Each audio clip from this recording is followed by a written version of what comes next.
Alors, ça fait plaisir de vous voir un peu plus nombreux que la dernière fois. Qui était là la dernière fois? D'accord, on a quelques fidèles, ce qui est cool. Bon, alors moi je vais vous faire un peu de... Je vais parler quoi. Et puis à la fin, vous me direz si c'était intéressant. Rapidement, je me suis déjà présenté plein de fois à ce meetup, mais je recommence. Donc j'ai créé une société qui s'appelle Codeine Coders, qui a pour objectif... Ah oui, non mais vous voyez rien? Ok, il faut changer ça. On me dit rien à moi. Vous me regardez comme ça et...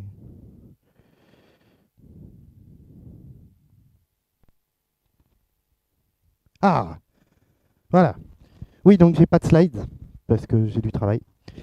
Donc, ce qui est plutôt une bonne nouvelle. J'ai créé une société qui s'appelle Codeine Coders. C'est la première société en Europe à être officiellement entièrement focalisée sur les technologies Kotlin. Et on est aussi la première société en Europe à être certifiée par JetBrains, notamment pour la formation. Sur le site codeine.net, n'y allez pas, mais envoyez-y vos patrons. Si, voilà, parce qu'en fait, c'est plein de bullshit sur on est les meilleurs et on fait les choses bien.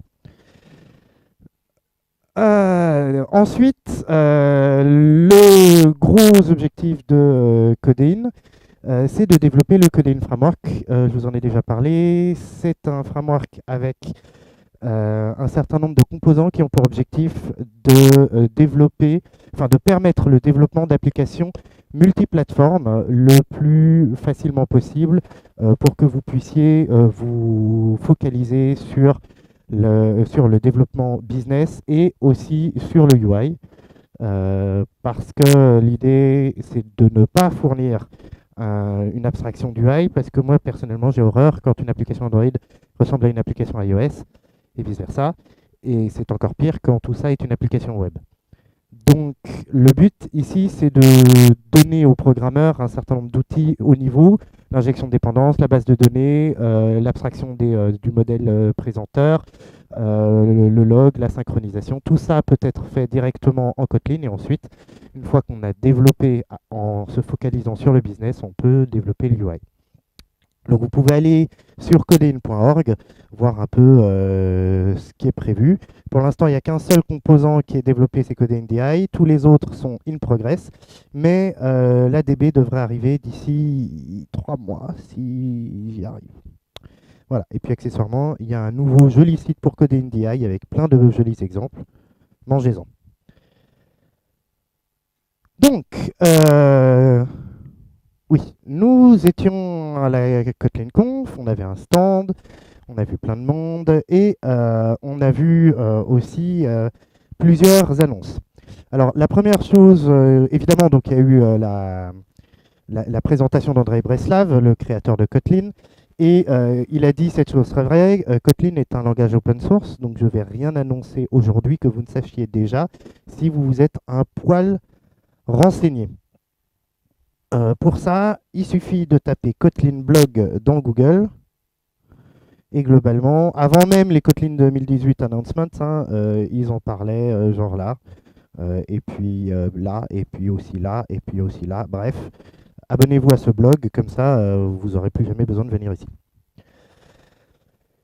Deux, trois choses qui ont été annoncées pour la version release candidate de Kotlin. On a parlé des coroutines, donc maintenant elles sont stables.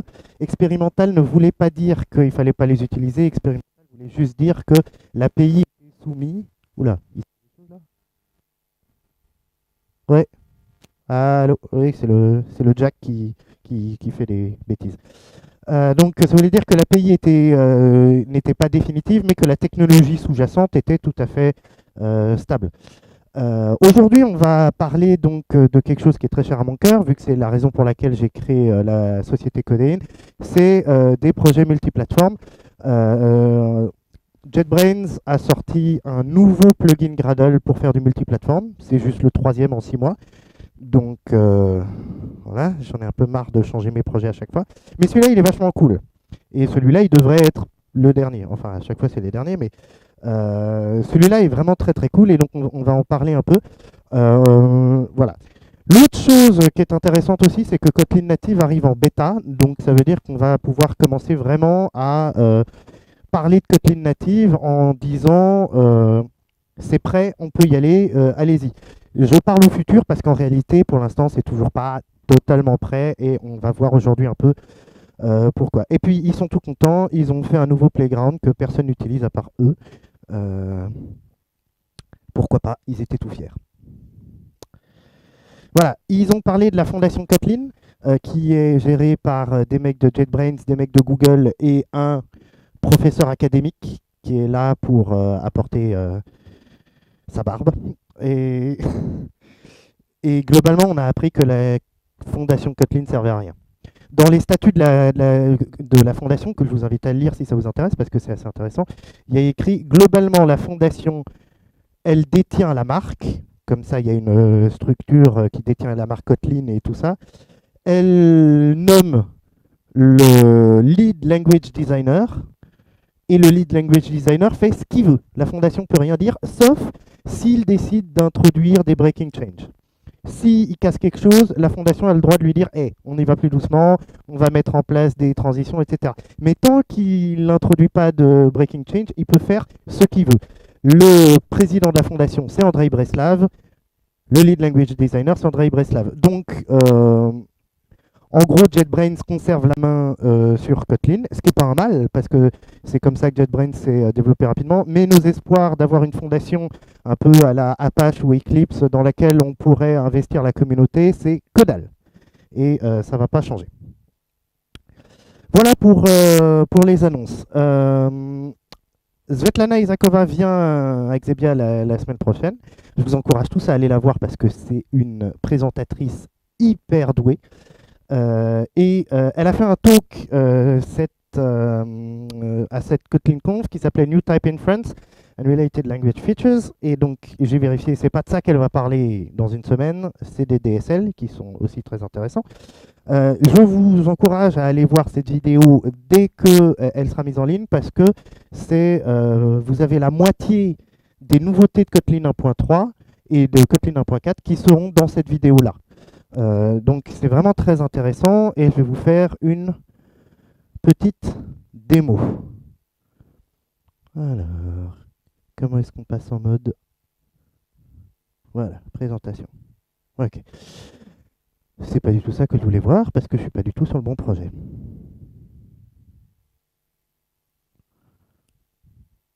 Qu'est-ce qui... Oulou! Et ben voilà, Linux, ça marche. Pas du tout. Ok, j'ai plus rien. J'ai même pas... Bon, et ben... Je vais reboot mon PC. Ah! Oula, il s'est passé quelque chose. Ouh! Le retour. Ok, c'est bon. Quand je lui ai menacé de se... Ok. Alors, voilà, c'est lui que je voulais mettre en presentation mode. Est-ce que je peux l'avoir en presentation mode? Très bien. Donc, Svetlana Isakova, son grand truc, ça a toujours été le type system et l'inférence associée. Et là, elle a fait donc un talk sur ce sujet, qui est, encore une fois, vachement intéressant. Prenons cet exemple. Nous avons une fonction inline qui s'appelle foo et qui ne fait rien d'autre que appeler la fonction. Le truc qu'on a tous dans notre code, qui est hyper utile. Et on a une fonction bar avec un return. J'ai le droit de mettre un return ici parce que c'est une fonction inline. Si ce n'était pas une fonction inline, je n'aurais pas le droit de mettre un return. Voilà. J'ai une erreur. Je ne sais pas si ça se voit très bien, mais j'ai une erreur ici. J'ai une erreur ici, pourquoi? Parce que Kotlin me dit, ok, ta fonction, elle doit retourner un int. Et des fois, tu retournes un int. Ici, tu retournes un int. Mais tu ne retournes pas un int tout le temps. On peut potentiellement finir la fonction et tu ne retourneras pas d'int. Donc, ça ne marche pas. Oui, mais nous, qui avons une intelligence un tant soit peu humaine, on arrive à lire que foo, de toute façon, il va appeler le bloc. Donc, je vais toujours appeler ce bloc. Donc, je vais toujours retourner 42. Je n'ai pas besoin de dire, OK, return 21. Ici, ça n'arrivera jamais. C'est impossible. Alors, du coup, c'est un peu chiant. Et il y a plein d'autres, on va voir un autre exemple après, mais globalement, ici, ce qu'on voit très souvent, c'est un throw. il égale state. Voilà, on voit un throw. Et puis de toute façon, c'est pour faire plaisir au compilateur, on sait que ça n'arrivera jamais. Maintenant, ce qui serait bien, c'est qu'il y a un moyen de dire au compilateur, OK, le paramètre f de la fonction foo, il sera toujours appelé. Donc, ça veut dire que s'il y a un return dedans, il sera toujours valide. Eh bien, en Kotlin 1.3, figurez-vous qu'on peut faire ça. On va déclarer un contrat. Et pourquoi qu'il n'est pas content? Parce qu'il veut que j'add experimental contracts et... Ah, parce que la description n'est pas terminée? Eh bien, terminons la description. Alors, hop. Si je lui dis que j'appelle toujours f et que je l'appelle toujours en invocation kind exactly once, ok? Eh bien là, d'un seul coup, alors pourquoi j'ai une erreur ici? Alors c'est le problème des contrats, c'est que c'est expérimental. Et comme c'est expérimental, quand vous déclarez un contrat, il faut mettre expérimental contrat. Et puis quand vous appelez une fonction qui appelle un contrat, il faut mettre expérimental contract aussi. Et puis quand vous appellerez cette fonction, enfin bref. Globalement, vous allez avoir des expérimental contracts. Donc en gros, c'est pour qu'on joue avec, mais pour l'instant, comme c'est un peu la GPL des annotations, c'est un peu relou. Il n'empêche que là, ce qu'on peut voir, c'est que le compilateur me met maintenant un warning en me disant hey, ça n'arrivera jamais. Parce que j'ai dit au compilateur que cette fonction f, elle sera toujours appelée. Elle sera toujours appelée au moins une fois. Enfin, non, pas au moins une fois, elle sera toujours appelée exactement une fois. Eh bien, le compilateur me dit ok, bah, dans ce cas-là, tu n'as plus besoin de mettre des trucs après, parce que comme tu as mis un return, voilà. C'est plein de petites choses comme ça qui sont très pratiques. Prenons par exemple, prenons une string. Dans la fonction bar. Ah oui, vous allez évidemment me poser la question, qu'est-ce qui se passe si je mets le contrat et que je ne le respecte pas? Eh bien, le compilateur va vous en vouloir en faisant cracher votre code. Voilà, tant pis pour vous. C'est pas bien, c'est pas gentil. Il faut pas le faire. Alors, ils ont prévu de ajouter autant que faire se peut des checks dans le compilateur pour que le compilateur puisse lire le contrat et vérifier le contrat.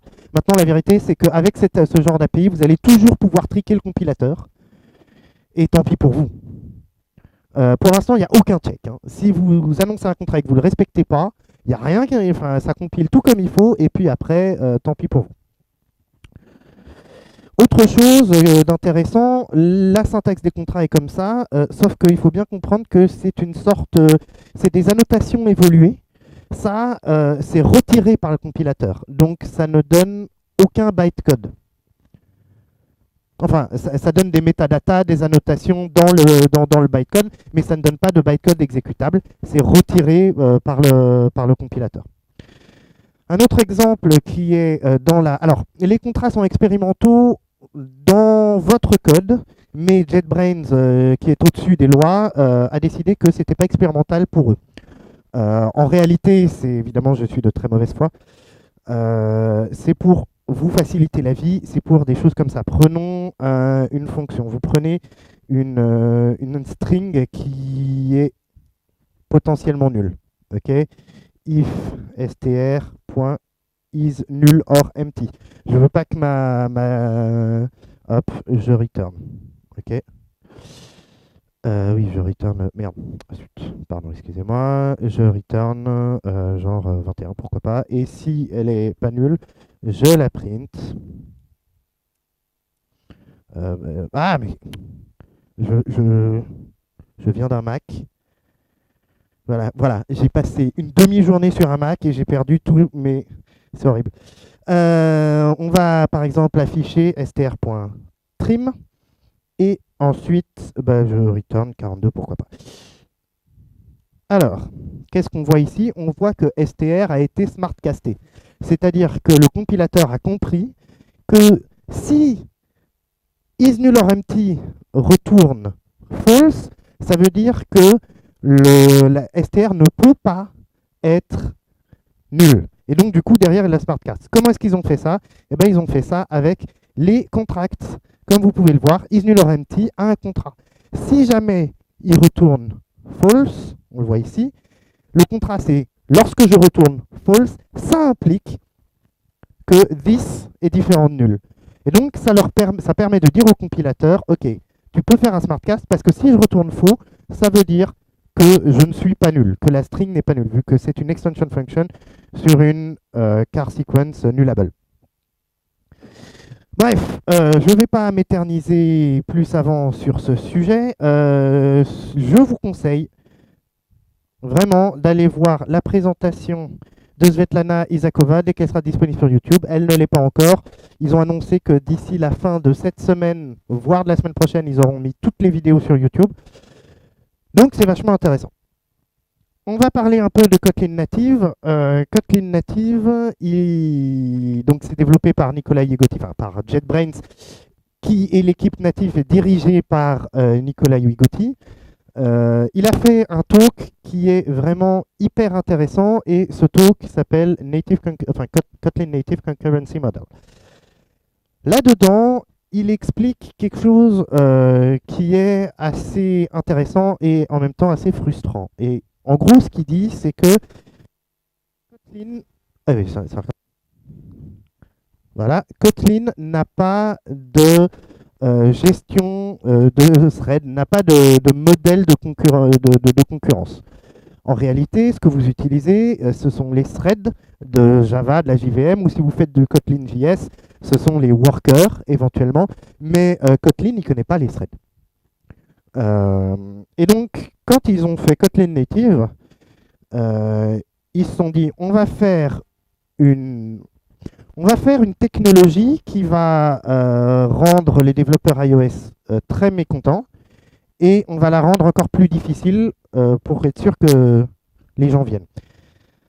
En gros, ce qu'ils se sont dit, c'est que y a, dans la programmation, il y a deux manières de faire des grosses conneries. Il y a la manière de j'ai une variable nulle et j'appelle des choses dessus. Ça, c'est réglé. C'est bon. L'autre problème, c'est quand on a des deadlocks. Quand on a plusieurs threads qui veulent accéder à la même ressource, que le thread A attend le thread B, le thread B attend le thread A, et que tout le monde se laisse le passage. À ça, ils ont réfléchi et ils se sont dit qu'au final, le problème, c'est pas l'accès à la donnée. Le problème, c'est que cette donnée soit mutable.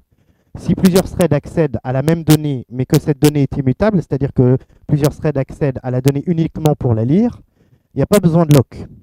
Donc, le vrai problème, c'est les données mutables partagées.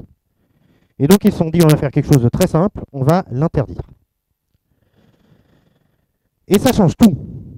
Ça change tout parce que ça veut surtout dire qu'il y a une bonne partie de code Java aujourd'hui qu'on voulait porter sur Kotlin Native et qui en l'état n'est pas portable. On ne peut pas avoir de thread pool, on ne peut pas avoir de log. Enfin, dès qu'on a une librairie qui commence à faire du calcul distribué, on l'a dans le baba. Mais ça veut aussi dire que ce nouveau modèle de concurrence, il va permettre de créer du code qui est plus sûr. Et c'est un peu comme l'histoire avec la nullabilité. C'est qu'au final, probablement, dans quelques années, on se demandera comment est-ce qu'on faisait avant. Et on répondra avant, on crachait. Ce qui est intéressant aussi, c'est que Kotlin Native, c'est leur playground.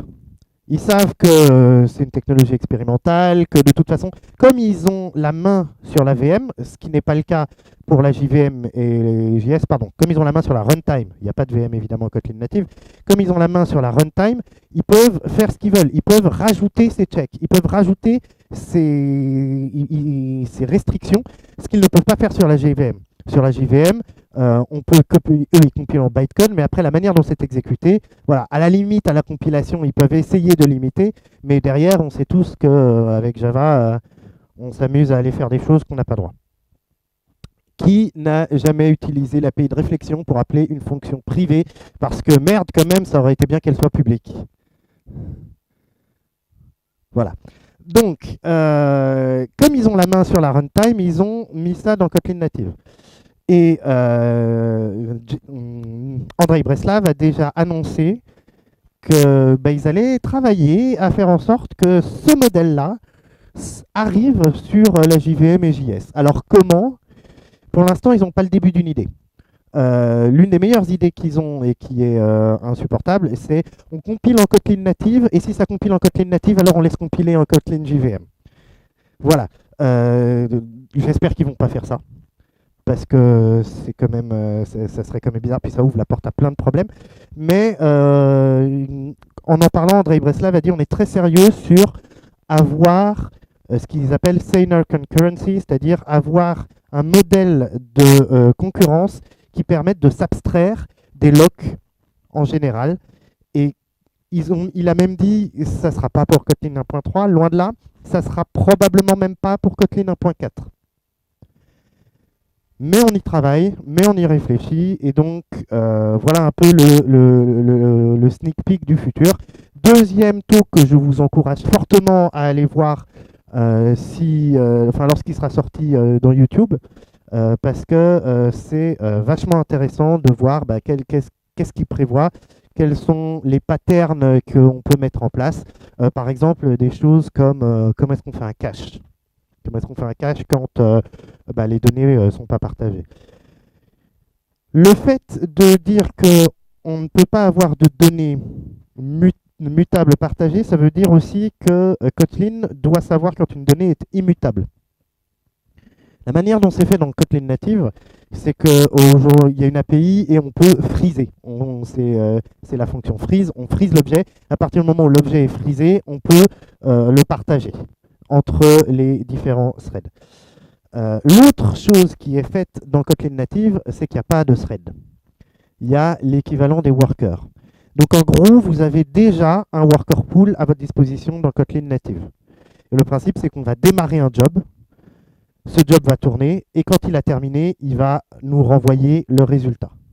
Donc c'est un worker pool dans lequel vous allez pouvoir faire vos I/O et vos quelques opérations bloquantes. Après, pour tout ce qui est de la concurrence en général, à moins d'avoir des opérations bloquantes, vous êtes fortement encouragé à utiliser les coroutines et d'avoir un modèle qui soit celui de JS, à savoir un thread avec des coroutines pour que tout le monde puisse travailler, mais pas en même temps. Voilà. Donc voilà pour la Kotlin Conf. Est-ce qu'il y a des questions so far? Ouais. Alors, oui, j'ai parlé de l'immutabilité. Merci parce qu'en fait, j'ai digressé, puis j'ai oublié de dire ce que je voulais dire. En réalité, donc, ce qu'a dit Andrei, c'est que pour arriver à ce modèle de pas de structure mutable partagée, il faut que le compilateur puisse savoir quand une donnée est immutable. Et ce qui veut dire qu'avant d'arriver à ça, ce qu'on sait qui va arriver forcément dans le langage, c'est les données immutables. Au niveau du compilateur. Vérifier, valider au niveau du compilateur. Parce que ce que fait Kotlin native, c'est freezer un objet. Et donc du coup, comme c'est eux qui gèrent la runtime, qui maîtrisent la runtime, bien, lorsque tu veux modifier un objet que tu as freezé, la runtime t'envoie une exception. On ne peut pas faire ça en JVM parce que l'alternative, ça serait à chaque fois que tu veux modifier un objet, il y a un check. Voilà, ça serait assez bourrin et pas efficace. Du coup, déjà au niveau du compilateur, ils vont travailler à ajouter l'immutabilité. Donc voilà, on peut imaginer des consts data class. Okidoki. D'autres questions? Toi, tu as un t-shirt.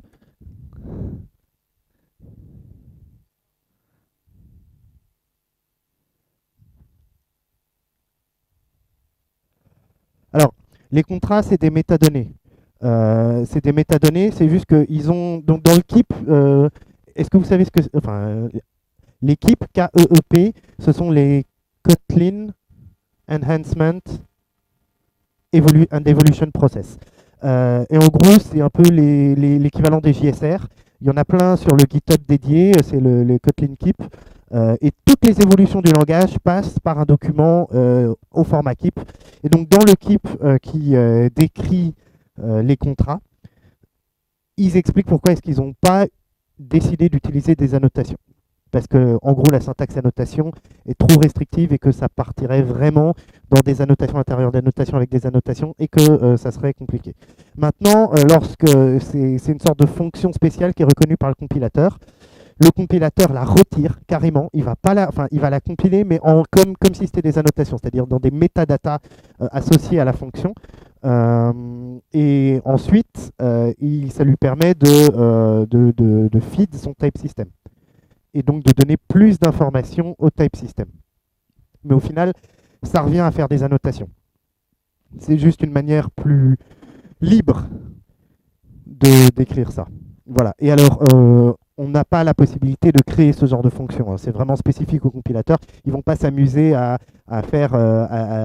permettre aux développeurs de librairies de créer leur. En tout cas, ils ne l'ont pas annoncé. Mais déjà, voilà, c'est vrai que c'est assez confusant cette manière de faire où on a l'impression qu'on appelle des fonctions, sauf qu'en réalité, ça va être retiré par le compilateur. Maintenant, c'est vrai que quand on regarde les alternatives, voilà, ils ont même pensé à faire une annotation et puis ensuite faire un DSL dans une string qu'on passe à l'annotation. Mais voilà, c'était compliqué. D'autres questions? On passe à la suite. Alors, la suite, donc c'est, on va parler un peu multiplateforme. À la base, je m'étais dit dans ce talk, je vais coder en live. Et puis, comme j'ai mis 3 jours à coder ce que je voulais, je me suis dit qu'on n'allait pas faire ça. Et que j'allais simplement vous montrer. Ce code sera disponible sur Internet, pas maintenant, parce que je vais redonner un talk qui va être spécifique sur ce code dans une semaine. Et donc, à la fin de pas ce week-end, le week-end d'après, je posterai sur Twitter et ce code sera disponible. Le nouveau module multiplateforme. Est-ce qu'il y en a qui ont déjà joué avec le multiplateforme de Kotlin pour faire... Ok, oui, bah voilà. En gros, le modèle avant, c'est un module Gradle par plateforme. Vous voulez faire du JVM, vous faites un module Gradle pour le common, c'est-à-dire pour le code qui va être commun à tous vos modules, et ensuite vous faites un module Gradle pour la JVM, un module Gradle pour JS, et un module Gradle pour Native. Ben oui, mais sauf que Native, c'est plein de plateformes. Et puis surtout, c'était géré, résultat, dans une librairie comme Codeine, j'avais littéralement, je crois, plus d'une quarantaine de modules pour pouvoir gérer toutes les plateformes, toutes les choses, etc. La nouveauté, c'est ce nouveau plugin. Alors, j'utilise Kotlin. Ah oui, bah oui, on ne vous voyait pas très bien. Alors, attendez. Voilà. Sauf que c'est pas du tout ce fichier. Non plus. Mais je suis pas. Et il me saoule à faire ça. Non. Je peux quitter? Non, je peux. Voilà. Au revoir. Voilà. Donc, la nouveauté, c'est ce plugin Gradle. Donc, vous constaterez que j'utilise Gradle Script Kotlin. Si vous faites des projets en Kotlin, je vous encourage à utiliser, le nouveau nom c'est Gradle Kotlin DSL, parce que c'est drôlement bien. Pour la première fois, vous avez de l'autocomplétion dans vos scripts de compilation. Vous pouvez aller récupérer, vous pouvez par exemple dans les after evaluate voir que 10 c'est le projet, aller récupérer le class pass, faire plein de choses fun. Vous pouvez, quand vous déclarez les dependencies, vous avez des fonctions, vous pouvez contrôle-cliquer dessus pour aller voir le... Voilà. Moi personnellement, Groovy, ça me donnait vraiment des envies de meurtre. Et depuis que je suis passé à Kotlin DSL, ma vie s'en est trouvée grandement améliorée. Donc, et puis c'est quand même cool de configurer la compilation de son Kotlin en Kotlin. Donc voilà, la nouvelle chose, c'est ce Kotlin multiplateforme. Le gros avantage de Kotlin multiplateforme, c'est que vous allez avoir un seul module et un seul build Gradle. Plutôt que 42 build Gradle, vous allez avoir dans Kotlin DI, je suis passé, je crois, à 5 ou 6 build Gradle et du coup 5 ou 6 modules. La structure des fichiers, alors comment est-ce que je vais pouvoir la montrer? Ouais, voilà. La structure des fichiers devient aussi vachement plus simple. Et le plugin est hyper configurable. Alors, globalement, vous allez définir un certain nombre de presets. Ici, de là à là, c'est le bordel. C'est juste pour run les tests en JavaScript parce qu'ils se sont dit qu'ils n'allaient pas le faire et qu'ils nous laissaient le soin de le faire. J'ai fait une petite librairie qui vous permet de ne pas écrire tout ce code, qui sera publié très bientôt. Donc globalement, inutile de regarder ça. L'intérêt, c'est de dire voilà, je fais un projet multiplateforme et je vais ajouter un module pour la JVM, un module pour Android. Donc notez bien que JVM et Android sont différents. Et je peux aussi ajouter plusieurs modules JVM avec leurs propres sources spécifiques. Je vais aussi ajouter Linux x64, donc qui sera compilé par Kotlin native. Et donc là, j'ai un module JVM, un module Android, un module JS et un module Linux 64 bits. Ensuite, la deuxième chose que vous permet ce plugin, et c'est vachement intéressant, c'est la gestion des source sets. Pour chaque target que vous ajoutez, donc Linux, JVM, JS et Android, il va automatiquement créer un source set correspondant. Donc il y aura forcément le source set common, mais il va aussi y avoir le source set JVM main et test, Linux main et Linux test, dont là en l'occurrence j'ai pas besoin, etc. etc. Mais vous pouvez ajouter des source sets et les faire se dépendre entre eux. Et c'est drôlement utile parce que disons que pour mes tests, et on va voir après de quoi il s'agit, pour mes tests, je veux toutes les plateformes natives fonctionnent de la même manière. Okay, et bien plutôt que de copier-coller le même code dans Linux main, iOS main et macOS main, je peux créer un petit source set qui va être... il est où?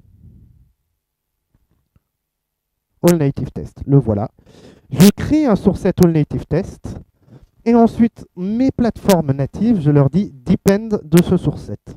Et donc, comme les source sets peuvent se dépendre entre eux, je peux créer des source sets qui dépendent de source set et ensuite dire voilà, je veux un source set qui va s'appliquer que à JVM et Android, que je vais appeler All JVM et que je n'ai pas créé, j'étais sûr de l'avoir fait, mais il faut croire que dans ce projet-là, ça n'a pas été utile. Ah, mais j'ai créé All JVM Test, par exemple. All JVM Test, je n'ai pas eu besoin de mettre des sources dedans, mais ça m'a été utile pour mettre des dépendances que je ne voulais pas répéter. En l'occurrence, la dépendance, c'est Kotlin Test. Je ne voulais pas le mettre à la fois dans Android et dans JVM. J'ai créé un source set, je lui ai mis la dépendance. Et ensuite, JVM Test et Android Test dépendent tous les deux de All JVM Test. Donc, on peut s'amuser à faire des hiérarchies pour les source files ou pour les dépendances. Et à la fin, il est intelligent. Alors, il est intelligent jusqu'à un certain point. Work in progress. La grande nouveauté de la Kotlin Conf de cette année, et ça par contre il l'avait bien planqué, c'est l'idée que dans IntelliJ IDEA, et même la version Community Edition, donc c'est gratuit, on a l'autocomplétion en natif. Et je vais vous la démontrer dans une minute, sauf si vous faites vos source sets à vous. Disons, dans All Native Main, en gros, l'application, on va le voir, c'est un Pokédex et il faut loader le JSON. Et comment est-ce que le JSON dépend de chaque plateforme. Pardon, c'est pas ce que je veux montrer, mais c'est pas grave. Run blocking, ça n'existe pas dans Common et résultat, il me crie dessus. Du coup, dans certains cas, on n'a pas l'autocomplétion, mais ils sont en train de travailler dessus. Ils ont dit que c'était une priorité et qu'on allait pouvoir déclarer des source sets à nous et on aura l'autocomplétion en fonction de la plateforme. Parce que par exemple, prenons ce code-là, et c'est donc ce que je voulais vous montrer pour l'autocomplétion. Donc pour l'instant, sachez juste que c'est une appli Pokédex, qu'elle load un JSON et qu'elle va lire le JSON et ensuite qu'elle va permettre de l'afficher. Le truc intéressant, c'est comment est-ce qu'on accède au fichier. Ça, c'est différent par plateforme. Sur Linux et sur Mac, on va s'amuser à utiliser l'API POSIX.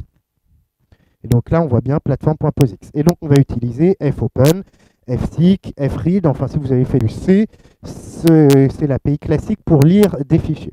Si on est sur iOS, on ne va pas utiliser ça. On va utiliser NSBundle et NSData.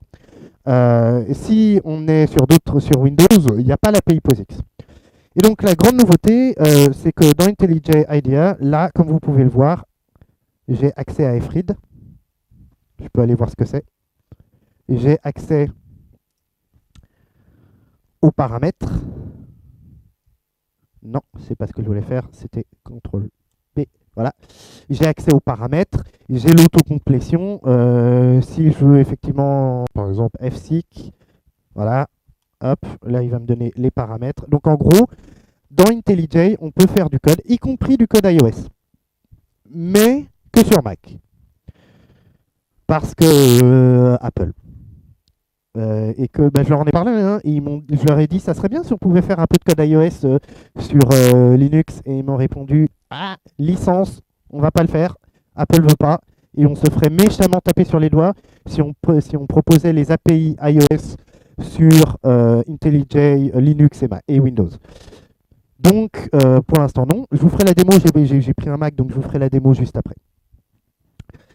Alors, disons maintenant que vous voulez créer une application Pokédex. Vous vous dites, OK, déjà, ce qui serait bien, c'est que je puisse lire tous les Pokémon d'un JSON. Que ce JSON soit téléchargé, soit MBD ou whatever, voilà. Grande, alléluia, nouveauté aussi, la librairie sérialisation maintenant fait partie du compilateur et elle est supportée par Kotlin Native. Donc, vous allez pouvoir déclarer des structures qui vont pouvoir être sérialisées et désérialisées sans réflexivité parce que c'est un plugin du compilateur. Donc c'est hyper rapide et c'est hyper bien. Et donc là vous avez une structure classique avec des annotations habituelles pour de la sérialisation. Donc serial name, éventuellement optional s'il est là des fois ou pas. Alors pourquoi j'ai pris un Pokédex, parce que c'est quand même mieux qu'une liste de villes. Mais voilà. Je suis pas fan de Pokémon ou quoi que ce soit, mais c'est juste que c'est plus drôle de faire un Pokédex que de faire une liste de villes triées par population. Ouais. Ça marche pas. Si c'est optional, alors oui, la question c'est comment ça marche si y a un optional et qu'il n'y a pas de point d'interrogation. La réponse est ça marche pas. Alors si, ça marche si tu mets une valeur par défaut. C'est-à-dire qu'en fait, le compilateur va vérifier que optional donne une valeur par défaut. En fait, en réalité, peu importe que la valeur soit nullable ou pas, l'important quand il est optional, c'est qu'il y ait une valeur par défaut. Donc, on a ce Pokémon, on a ce Pokédex, et on se dit, j'aimerais pouvoir le downloader. Et pour le downloader, je vais dire, voilà, j'expecte, c'est-à-dire, je m'attends à ce que chaque plateforme me fournisse une fonction qui s'appelle getPokédexJSON. Et je permets aux plateformes de suspend, parce que si ça se trouve, je veux pouvoir télécharger. Ou si ça se trouve, je veux pouvoir lire d'un fichier, et comme je ne suis pas un port, je vais le faire dans mon contexte IO pour ne pas bloquer le threadman. Donc je lui dis, voilà, et à partir de là, moi ce que je vais faire, c'est simplement parser le Pokédex en utilisant JSON non strict, parce que je n'avais pas envie de me prendre la tête, .parse. Alors pourquoi est-ce que Pokédex Serializer il n'est pas reconnu par IntelliJ IDEA parce que c'est un bug et qu'ils sont en train de travailler dessus. En réalité, ils ont, comme je vous l'ai dit, ils ont 3 ensembles de plugins Gradle et celui-là c'est le plus neuf et celui-là, IntelliJ n'a pas encore appris à reconnaître que quand il y a Serializer, ça veut dire que le compilateur va générer un objet Serializer qui s'applique au Pokédex, enfin à l'objet sérialisable. Mais en gros, ça compile. C'est que IntelliJ qui râle, le compilateur, il est très content. Et ça sera corrigé très vite. Sergei Igushkin, qui développe cette partie-là, je lui ai reporté le bug hier, je crois. Il m'a dit qu'il allait travailler dessus cette semaine. Voilà, donc dans un Pokédex, il y a des Pokémon. Dans les Pokémon, ils ont éventuellement des évolutions, une liste d'évolutions. Et j'ai piqué un JSON sur le net et j'ai fait les données qui vont avec. Voilà. Maintenant, prenons une application. On veut faire une application et on a décidé d'utiliser le pattern MVP parce que c'est moi qui l'ai décidé. Donc, on se dit, on va faire des présenteurs. On va avoir deux présenteurs. Le premier présenteur, c'est un Pokémon List présenteur qui va être démarré par la vue et il va appeler à la vue Display List. La vue peut éventuellement informer le présenteur que l'utilisateur a sélectionné un Pokémon et le présenteur peut dire à la vue de lancer la vue suivante qui est la vue d'un Pokémon. On est sur du hyper simple dans du présenteur, enfin vraiment le MVP le plus classique au monde. Et on a un deuxième présenteur qui est Pokémon, où on affiche un Pokémon, on démarre le présenteur nous display un Pokémon, éventuellement on peut dire au présenteur qu'il y a un Pokémon qui a été sélectionné parce qu'il y a l'histoire des évolutions. On peut, à l'intérieur d'un Pokémon, on peut voir ses évolutions, donc on peut aller vers un autre Pokémon. Et éventuellement, le présenteur peut aussi dire à la vue de se fermer. Pourquoi parce que si jamais on démarre le présenteur avec un ID de Pokémon qui n'existe pas, plutôt que de cracher, on va simplement dire « je m'en vais ». Là encore, on est sur des choses hyper simples. Les implémentations de ces présenteurs sont diaboliquement simples. Dans la liste, on démarre le présenteur avec le Pokédex. Le Pokédex est envoyé à la vue. Et lorsque le Pokémon est sélectionné, on dit juste à la vue. En soi, on pourrait faire du log, on pourrait faire du reporting, on pourrait faire plein d'autres choses. Hein. Mais évidemment, c'est hyper simple parce que j'ai eu 2 jours pour le coder. Le Pokémon présenteur, il fonctionne de la même manière, sauf on lui donne un Pokédex, un ID, il vérifie s'il trouve le Pokémon, s'il le trouve, il l'affiche, s'il le trouve pas, il le close, et de la même manière. Alors, le JSON étant mal foutu, quand on clique sur un Pokémon, enfin dans les évolutions, il n'y a que le numéro, il n'y a pas l'ID, donc il va récupérer en fonction du numéro l'ID et il l'envoie. Vraiment de l'hyper simple. Bon, alors on a les interfaces, on a les implémentations. Qu'est-ce qu'on utilise pour linker l'un à l'autre? Vous allez leur répondre. Voilà, l'injection de dépendance, j'allais dire. Mais la suite, c'était évidemment, on utilise Codeine, qui est la librairie d'injection de dépendance, qui a été développée par votre serviteur et qui a servi à la base de la société Codeine Coder. Donc, c'est hyper simple. On bind le Pokédex Downloader dans un singleton. Ce que je n'ai pas montré, c'est que le Pokédex Downloader, il utilise des mutex, mais ce sont des mutex de Kotlin X. C'est des mutex coroutines, en réalité. C'est géré par c'est des coroutines, c'est pas des mutex classiques thread. Et puis on bind les deux présenteurs à chacune des implémentations. On s'attend, dans ce business module qui fait les bindings, on s'attend à ce qu'il y ait un objet qui soit bindé par l'application, et cet objet, c'est le contexte. Pourquoi? Parce que dans Android, on a besoin d'un contexte pour accéder aux fichiers. Alors que dans toutes les autres applications, on n'a pas besoin du contexte pour accéder aux fichiers. Du coup, on dit...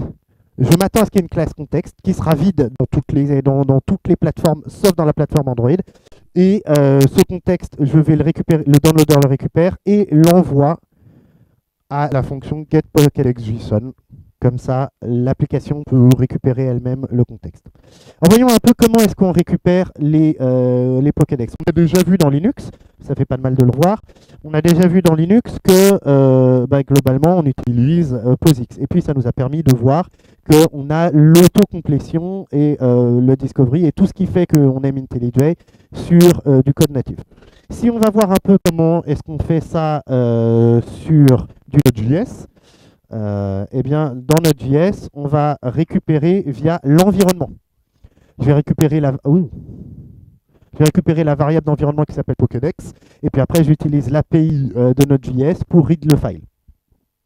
Parce que la librairie que je propose, la librairie Pokédex, elle devrait être disponible pour toutes les plateformes, donc pourquoi pas Node.js. Comment est-ce qu'on fait pour la JVM? Pour la JVM, on va l'inclure dans les ressources. Et comment est-ce qu'on va récupérer un fichier dans les ressources en JVM? ben, on utilise l'API Java. Get resource à stream, et ensuite stream read bytes, tout ça c'est du pur Java, enfin c'est du pur Java, c'est de l'API JVM qui n'est pas disponible sur les autres plateformes. Et enfin, comment est-ce qu'on fait pour aller le voir sur Android? Alors, Android c'est un peu particulier.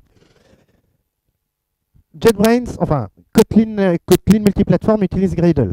Android utilise aussi Gradle. Le process de compilation d'Android, c'est un merdier sans nom. Il y a des phases et des phases et des phases de prédexing, de bundling des ressources de génération de la classe R, etc. Donc, ils se sont dit qu'ils tenaient à leur santé mentale et qu'ils n'allaient pas refaire ça. Donc, en fait, quand on utilise Kotlin multiplateforme avec Android, en réalité, on utilise aussi le plugin Android développé par Google. Alors, le plugin Android développé par Google, il s'attend que les sources pour Android elles soient dans le dossier main. Donc, c'est pour ça que tous les autres s'appellent joliment Common Main, JVM Main, Linux Main. Android est un peu mal poli et lui, il veut que ça soit dans Main. Donc, bah, on lui fait plaisir, on met dans Main. Et puis, il veut que ça soit dans le dossier Java aussi. Parce que le dossier Kotlin, il n'aime pas. Bref, tout ça pour dire que dans Android, on a une classe qui s'appelle Context et qui, elle, contient l'Android Context, parce que justement, c'est le seul qui a besoin d'un contexte. Et puis, on va récupérer. Alors, il y avait un petit problème avec la génération de la classe R. Là aussi, c'est en cours de correction. Donc, c'est pour ça que je vais récupérer l'ID sans passer par la classe R. Et je récupère dans les ressources, OpenRAW ressources, de l'API d'Android. Comme vous pouvez le voir, chaque plateforme utilise une fonction actuelle, c'est-à-dire pour dire, OK, ma manière de faire ça, c'est ça, et chaque plateforme fonctionne différemment. Une fois qu'on a fait tout ça, on a tout préparé et on a fait le Gradle qui va bien, qui est un peu bourrin parce que aussi j'ai inclus tout ce qu'il fallait pour que les tests fonctionnent en JS, etc. On envoie ça à notre développeur UI et puis il n'a plus qu'à implémenter les vues. N'est-ce pas? Non. Avant, on teste quand même. Ça serait bien si on pouvait s'assurer que notre code fonctionne. Donc, un common test, ça va être les tests qui vont être menés par toutes les plateformes. J'en ai fait quelques-uns. Je m'assure que je peux read le Pokédex from file, donc ma fonction getPokédexJSON fonctionne. Je m'assure que les présenteurs fonctionnent comme ils doivent. Et le seul problème, c'est cette petite fonction runTest que j'expecte. Cette fonction runTest, elle fonctionne d'une manière... En fait, c'est parce que comme j'ai besoin de... Comme les tests utilisent les coroutines, sont des fonctions suspensives, il y a un petit trick pour les faire fonctionner en JS. Parce que run blocking n'existe pas en JavaScript, vu qu'il n'y a aucun moyen de bloquer le JS en JavaScript. Et donc, une fois qu'on a fait ça,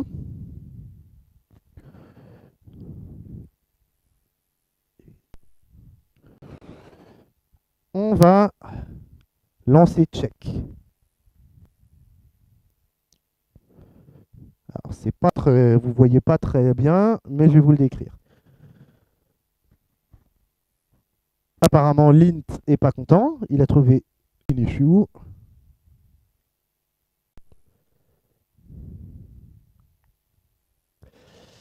En fait, ce que là je vous montre, c'est que les tests run en Java, en natif, en JavaScript. Là, en l'occurrence, c'est le natif. Donc là, en fait, pour le natif, ce qu'il a fait, c'est qu'il a compilé un exécutable et il a lancé cet exécutable. Et il m'a pas lancé les JVM parce que j'ai pas fait de clean et que comme j'ai pas modifié le code, il voulait pas le recompiler. Good boy, vous allez devoir me croire sur parole parce que j'ai pas encore énormément de temps. Mais globalement, là, on voit que les tests ont passé en JS, on voit que les tests ont passé en natif, et puis on aurait vu que les tests ont passé en JVM si il l'avait fait. Une fois qu'on a fait ça, on peut publier. Alors, le classique, c'est de publier dans Maven Local, publish to Maven Local, pour pouvoir ensuite avoir une dépendance interne.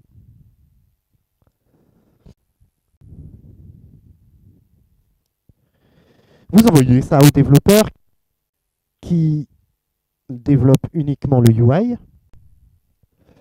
Et lui, qu'est-ce qu'il va faire? Premièrement, il va initialiser Codein. Parce qu'en réalité, ce n'est qu'un module. View. Voilà. Donc lui, il initialise Codeine, donc le conteneur d'injection de dépendance, il récupère le business module, et puis ensuite il fait ses bindings, lui, s'il en a besoin. En l'occurrence, là, le seul binding qu'il avait besoin, c'est de binder le contexte pour le business module, où il va enregistrer l'application context, le grand classique. Et puis, une fois qu'il fait ça, et donc ça, c'est dans l'application, eh bien, il n'a plus qu'à faire les vues. Donc la Pokémon Activity, qui implémente Pokémon View, récupère, oui, il a besoin d'être compilé, mais récupère le présenteur via Codeine. Je me suis rendu compte qu'il y avait un petit bug, du coup, ça fait une syntaxe un peu bizarre. Mais globalement, ah oui, non, il fallait commencer par Pokémon List.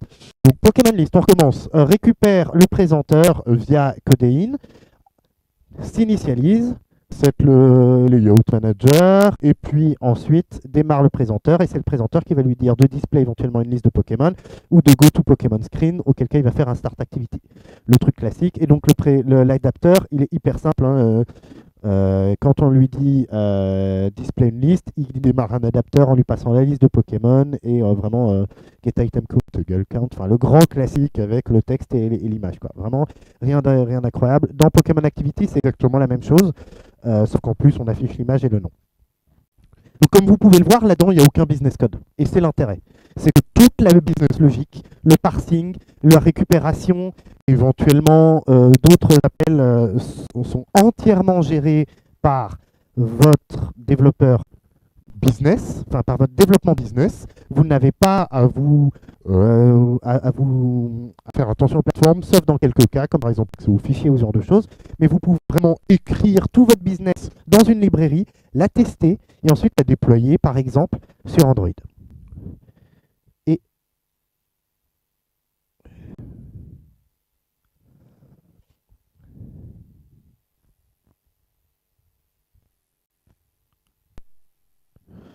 on va voir que ça marche. Et on va passer à la suite.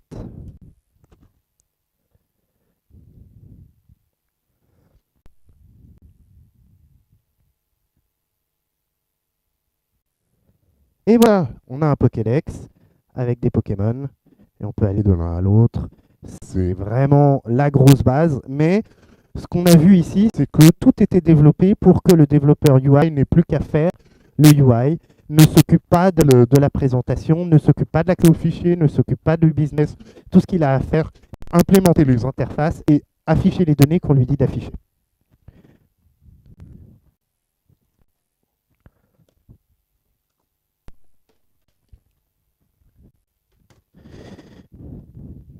Ah,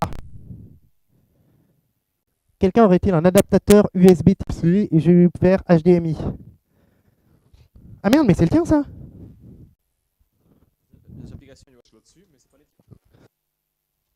Non, mais je vais vous montrer du code. Quelqu'un a un adaptateur? Excusez-moi, je suis venu pas préparé.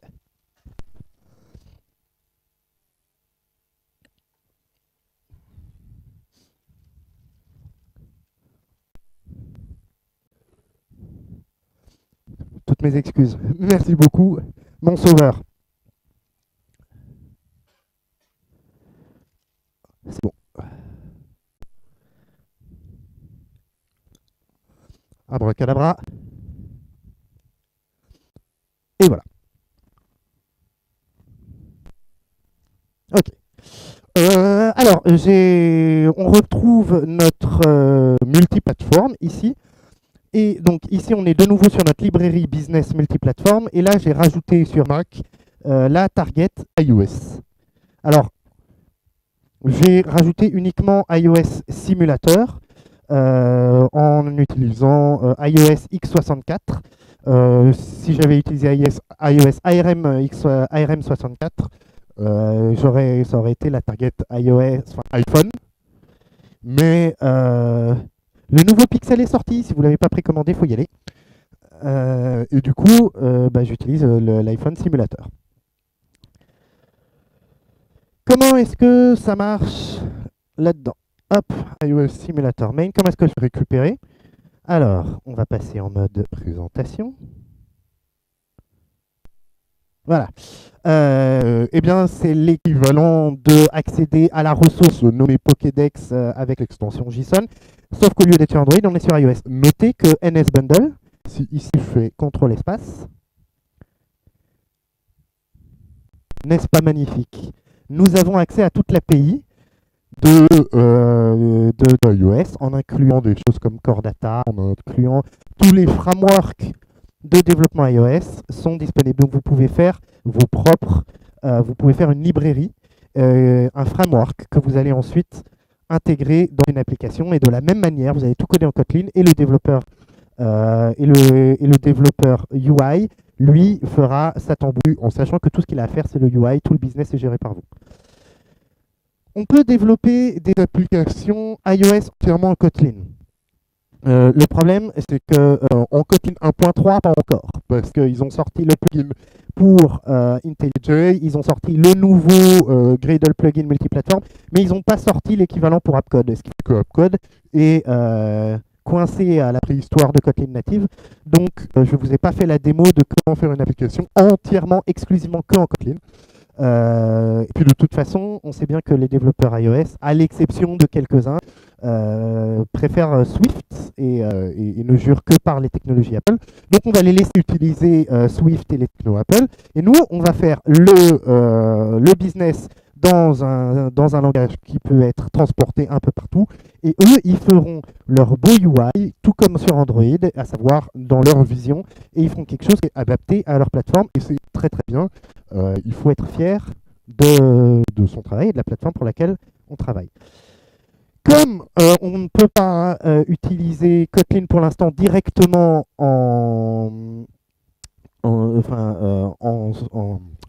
avec Appcode, on est obligé de faire l'application en Swift. On ne peut pas vraiment utiliser Codeine parce que Codeine utilise, utilise des choses spécifiques à Kotlin, les inlines réifiés, les types réifiés, les fonctions inline, etc. Donc je fais un tout petit bridge qui permet de récupérer le Pokédex en utilisant Codeine, mais c'est juste que l'application va utiliser ce bridge pour ne pas avoir à passer par des fonctions inline réifiées, des choses qu'elle ne saurait pas faire. Ici, dans la configuration, la seule chose que je fais, c'est lui dire « tu vas me générer un framework ». Au lieu de me générer une librairie, une Klib, qui sont le Klib, c'est le format de librairie, librairie statique de Kotlin native, je lui dis « au lieu de me générer un Klib, tu vas me générer un framework ». Globalement, comme vous pouvez le voir, il n'y a pas grand-chose à faire pour faire en sorte que ça marche sur iOS. On a fait tout le business, on a juste à rajouter la target et à lui dire accéder au fichier JSON. Tout le reste, tout le business a déjà été écrit et est réutilisé tel quel.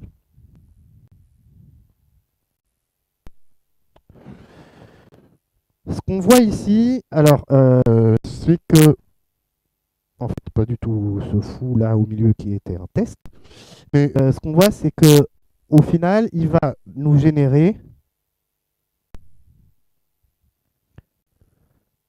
un dossier framework qui sont les frameworks pour Xcode. Donc après, on va dans Xcode et on ajoute ce framework. Alors pourquoi il l'a ajouté 2 fois, je ne sais pas, mais on ajoute le framework. Le framework qui contient à l'intérieur un header. On peut le voir, ah bah il est là. Ah merde, comment j'ai pas l'habitude de Xcode. Voilà. Ce header, c'est un header objectif. Ah zut. Reviens. Ce header, c'est un header Objective-C. Alors, on fait du Swift. Donc, on est obligé, au milieu de tout ça, de faire un petit fichier bridge qui ne fait que importer le header et déclarer ce bridge dans Xcode. Je ne sais plus, ça doit être dans Build Settings. Voilà, on est obligé de déclarer on fait un bridge pour que le framework Objective-C puisse être utilisé en Swift. Et puis ensuite, regardez-moi ça, on va dans la delegate. Alors, honnêtement, je ne pensais pas que j'y arriverais pour la présentation. J'ai rushé comme un malade et puis finalement, genre 30 minutes avant la présentation, c'est-à-dire ici, j'ai réussi à afficher les Pokémon. Donc vous allez voir uniquement des logs. Mais ce que vous allez voir, c'est que je crée un bridge en utilisant PokéBridge. PokéBridge qui a été créé dans ma librairie Kotlin.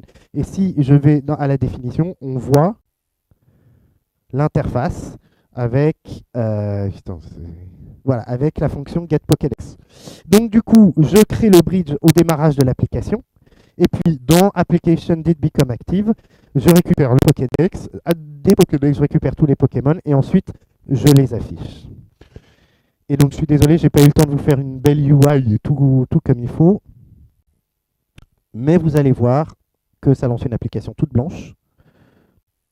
Mais surtout que ça m'affiche les 151 Pokémon du Pokédex. C'est donc la preuve que le fichier a été loadé, que Codeine a été initialisé, qu'il a réussi à utiliser les fonctions coroutines, les fonctions suspensives, qu'il a généré le Pokédex, qu'il a renvoyé à l'iPhone, et tout ça en natif.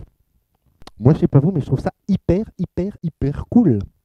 Parce que ça veut vraiment dire que en quelques lignes, on peut utiliser du code Kotlin, l'utiliser dans Android, dans Xcode. On va pouvoir aussi l'utiliser en web. C'est pas pour rien que j'ai codé en JS, c'est que à ce projet, je vais aussi ajouter une vision, enfin une web application, donc qui va être générée en HTML via Kotlin.js. Et donc, vous pouvez vraiment vous focaliser sur le business et transférer ce code qui n'aura été écrit qu'une seule fois, qui aura été testé, qui sera forcément parfaitement avec un comportement exactement similaire. Ça veut dire que si vous avez un bug sur Android, vous l'avez aussi sur iOS, vous l'avez aussi sur le web. Et c'est hyper précieux ça.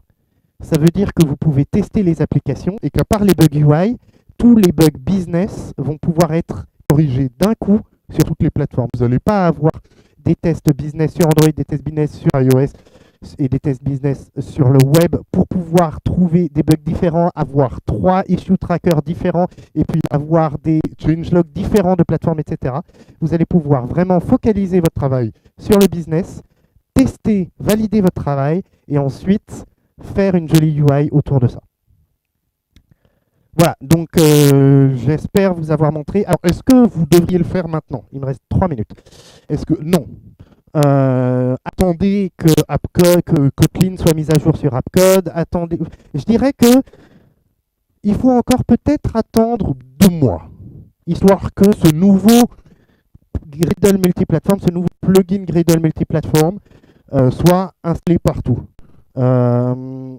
Nicolas Igotti de Kotlin Native et Sergei Igushkin de Kotlin Gradle, ils travaillent tous les deux, ils sont tous les deux clairs. C'est ce plugin-là qui va être le bon, qui va définir, et il y a énormément de choses qui vont encore venir pour améliorer l'expérience. Pour l'instant, on est dans une phase de transition entre l'ancien modèle, qui était supporté par CLion et Appcode, et le nouveau modèle qui est supporté par IntelliJ, mais pas CLion et Appcode. Lorsque la transition sera terminée et qu'on va pouvoir faire notamment des applications entièrement en Kotlin, c'est-à-dire même plus une librairie, un framework intégré dans un code Swift, mais on va même pouvoir mettre un Klib dans une application Kotlin avec Appcode. Quand on va pouvoir faire des choses un peu plus smooth, je pense vraiment que la techno elle est prête. Là, la seule chose qui manque, c'est l'intégration dans les outils. Mais la techno est prête. Si vous voulez jouer avec, il vous suffit de lancer IntelliJ, de faire New Project, jusque-là. Vous allez dans Kotlin, et là, vous avez des projets préfabriqués pour faire de l'Android et de l'iOS, pour faire des librairies partagées, pour faire des librairies partagées JS, JVM, enfin voilà. Là, et tous ces nouveaux modèles, provided que vous utilisiez IntelliJ EAP, c'est-à-dire la version, je ne sais plus ce que ça veut dire, mais voilà, vous le savez du coup. Provided que vous utilisez IntelliJ EAP, vous avez accès à ce nouveau plugin Gradle, et vous pouvez très simplement en démarrant un projet et il va avoir Gradle déjà configuré pour que vous fassiez une librairie iOS et Android ou directement une application. Quand vous faites ça, il va carrément vous permettre de faire l'application complète pour Android et pour iOS. Il va vous exporter un framework. Vous n'avez plus qu'à le mettre dans un Xcode et ça marchera. Voilà. Y a-t-il des questions?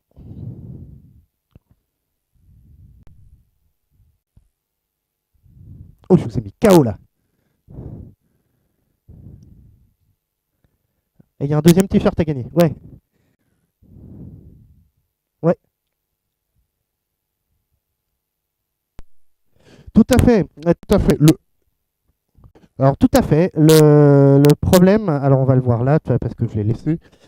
Le problème, c'est que toutes les plateformes se configurent joliment avec les sourcettes. Et. Ah bah non, on le voit pas là. Ah non, parce que c'est pas le. Ah non, c'est. Attends, c'est pas le bon. Si je te mettais le bon, voilà. Toutes les plateformes se configurent avec les sourcettes et les dépendances entre les sourcettes, etc. Mais tu ne peux pas faire ça avec Android. Avec Android, tu es obligé d'utiliser la bonne vieille méthode dependencies du root project. J'ai mis dependencies dans dependencies, c'est intelligent. Mais globalement, voilà, c'est le seul problème pour Android, c'est qu'il ne s'intègre pas joliment là-dedans. Après, il est possible que ça vienne. Mais ça viendra de Google et pas de JetBrains.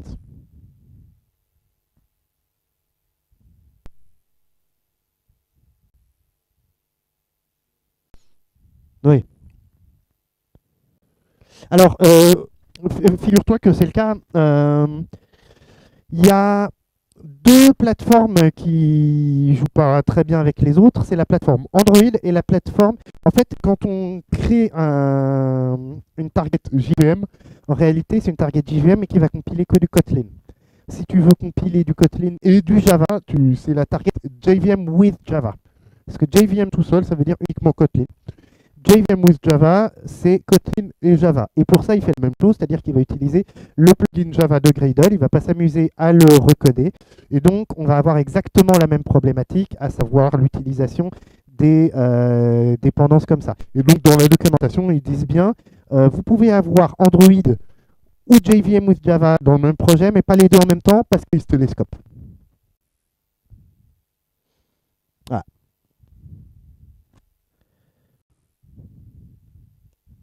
D'autres questions?